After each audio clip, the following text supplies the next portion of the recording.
Friends और my dear student, आज हम आपको राजनीति के बारे में पढ़ाने जा रहे हैं कि राजनीति से आप क्या समझते हैं या राजनीति शब्द से क्या तात्पर्य है, इसके जनक कौन थे। सबसे पहले हम बात करेंगे राजनीति शब्द के जनक या राजनीति की किसने राजनीति शब्द की शुरुआत की। तो अरस्तु जो थे राजनीतिक शास्त्र के जनक थे। और यहाँ पे राजनीति के बारे में हम आपको बताएंगे राजनीति क्या होती है। राजनीति शब्द जो है दो शब्दों से मिलकर बना हुआ शब्द है, जिसका मतलब है राज प्लस नीति, जिसका अर्थ होता है शासन करने की प्रणाली या शासन कैसे किया जाए। राज का मतलब होता है शासन और नीति का मतलब होता है उसे उचित समय पर, उचित समय पर या उचित स्थान पर कैसे उसको कायम किया जाए, इसे कहा जाता है राजनीति। बारे में बताने वाले हैं। राजनीतिक विज्ञान वह विज्ञान है जो मानव के एक राजनीतिक और सामाजिक प्राणी होने के नाते उससे संबंधित राज्य और सरकार दोनों संस्थाओं का अध्ययन करता है। जैसा आपने देखा राजनीतिक विज्ञान क्या है, बहुत लोग कहते हैं कि राजनीतिक विज्ञान, तो राजनीतिक विज्ञान क्या है, एक ऐसा संगठन जहां पर जो राज्य और सरकार दोनों की बातों का अध्ययन करता है, उस पर चर्चा करता है, उसे कहते हैं हम आपका राजनीतिक विज्ञान। राजनीतिक विज्ञान में ये तमाम बातें शामिल होती हैं कि सबसे पहला पॉइंट है आपका राजनीतिक चिंतन। राजनीतिक चिंतन का विषय है, क्योंकि आजकल सब राजनीति के बारे में सभी लोग चर्चा करते हैं, तो एक चिंतन का विषय भी कई बार उत्पन्न होता है। दूसरा पॉइंट है आपका राजनीतिक सिद्धांत। सिद्धांत, राजनीतिक सिद्धांत का मतलब होता है थ्योरी। जो भी चीज हमारे पास एक लिखित दस्तावेज है उसके तौर पे इसको देखा जाता है, तो इसलिए इसे कहा गया राजनीतिक सिद्धांत, मतलब कि एक ऐसा स्ट्रक्चर जो हमारे पास लिखित रूप में मौजूद है। तीसरा आता है आपका राजनीतिक दर्शन। राजनीतिक दर्शन का काम क्या होता है, लोगों को समाज के बारे में दर्शाना, समाज के बारे में बताना, विचार, समाज की अच्छाई बुराई के बारे में दर्शन कराना। अगला है आपका राजनीतिक विचारधारा या संस्थागत विचारधारा, जो एक स्ट्रक्चर के तौर पे जहाँ पे जो सभी लोग की विचारधारा यहाँ पे उत्पन्न की जाती है, उनके विचारों पर तर्क वितर्क किया जाता है, या फिर संस्थागत ढांचा, कोई एक स्ट्रक्चर बनाया जाता है, उसके आधार पर उसके नियम कानूनों को चलाया जाता है। अगला है यहाँ पे तुलनात्मक राजनीति। तुलनात्मक माने कई बार राजनीति में तुलना भी होती है कि कौन सी राजनीति की किस विषय पर चर्चा कर रही है और कौन सी राजनीति किस विषय पर चर्चा कर रही है। यहाँ पर हम कह सकते हैं जहाँ पे दो समुदाय के लोग अलग अलग बातों की तुलना कर सकते हैं। अगला आता है आपका लोक प्रशासन, जहाँ पे जनता के लोक प्रशासन की व्यवस्था के बारे में बात की जाती है। और अगला है अंतर्राष्ट्रीय कानून और संगठन। कई बार इसके कार्य अंतर्राष्ट्रीय न्यायालय, अंतर्राष्ट्रीय कानून व्यवस्था के लिए भी किया जाता है। राजनीतिक अर्थशास्त्र। राजनीतिक अर्थशास्त्र और राजकीय अर्थशास्त्र दोनों एक ही हैं।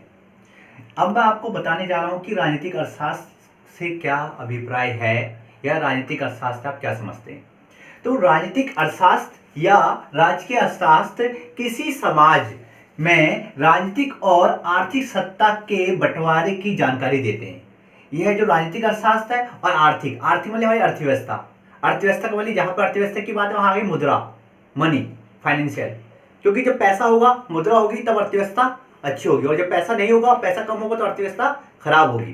क्योंकि पहले हमारे देश की, जब हमारा देश सोने की चिड़िया कहा जाता था, उस समय भारत की अर्थव्यवस्था बहुत अच्छी थी, क्योंकि भारत के पास बहुत बड़ी मात्रा में मुद्रा थी या सोना था। परंतु आज हमारी अर्थव्यवस्था काफी कमजोर हो गई, क्योंकि क्या इसका सबसे बड़ा कारण है कि हमारे पास अधिक मात्रा में मुद्रा के भंडार नहीं है, मुद्रा नहीं है। राजनीतिक अर्थशास्त्र या राजकीय अर्थशास्त्र दोनों एक ही हैं।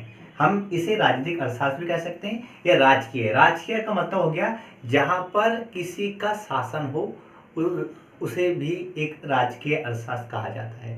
तो राजनीतिक अर्थशास्त्र या राजकीय अर्थशास्त्र किसी समाज में राजनीतिक और आर्थिक सत्ता के बंटवारे की जानकारी देते हुए बताता है कि सत्ता का यह वितरण विकसित या अन्य नीतियों पर किस प्रकार से प्रभाव डाल रहा है। आज के टाइम पर आप देखते होंगे कि जैसे कि आर्थिक है, यहाँ पे एक शब्द है राजनीतिक, तो आपको मैंने बता ही दिया है क्या होता है आर्थिक। आर्थिक का मतलब होता है यहाँ पे अर्थव्यवस्था, मतलब कि मुद्रा। जब अर्थव्यवस्था अच्छी होगी, अर्थव्यवस्था के लिए पैसा होगा, बजट होगा, तो अर्थव्यवस्था मजबूत होगी, और अर्थव्यवस्था मजबूत होगी तो क्या हो गया, आर्थिक विकास तेज होगा, इकोनॉमी अच्छी होगी। तो उसके लिए जो इनके बारे में जानकारी देता है या फिर इनको बांटने का काम करता है या इनको सत्ता का वितरण करता है कि किस तरह से नीतियां बनानी है, इनके ऊपर काम करना है, उसको ही हम कहते हैं आपका राजनीतिक अर्थशास्त्र। Adam Smith. एडम स्मिथ का राजनीतिक अर्थशास्त्र के बारे में क्या विचार था? जैसे कि मैं आपको बता दूं, जो एडम स्मिथ थे उन्हें अर्थशास्त्र का पिता की उपाधि दी गई है, या उन्हें अर्थशास्त्र का जनक भी कहा जाता है। तो इसी तौर पे एडम स्मिथ का विचार था कि राजनीतिक अर्थशास्त्र का काम है जनता का जीवन यापन कराना। और जनता का जीवन यापन कैसे होगा? जब उनके पास मुद्रा होगी या आमदनी होगी। जब उनके पास आमदनी होगी तो वो वे अच्छे से अपना जीवन यापन कर पाएंगे। इसलिए राजनीतिक अर्थशास्त्र में जो एडम स्मिथ हैं, अर्थशास्त्र के जनक हैं, उन्होंने बताया कि जनता के पास आमदनी का प्रावधान होना बहुत ही उचित है। अगर जनता के पास आमदनी का प्रावधान नहीं होगी तो अर्थव्यवस्था कायम नहीं हो पाएगी, क्योंकि एक व्यक्ति किस लिए काम करता है? अपनी आय अर्जित करने के लिए। और जब वो अपनी आय अर्जित कर पाएगा तभी वो जीवित रह पाएगा। और दूसरी ओर इसका एक और मकसद है कि सरकार के पास जो भी खर्चा है, जो भी राजस्व है, उसके लिए इंतजाम कराने की व्यवस्था भी कराना है, ताकि सरकार जो राज्य है, जो जिला है, जो देश है, उसका विकास के लिए, निर्माण के लिए कार्य कर सके।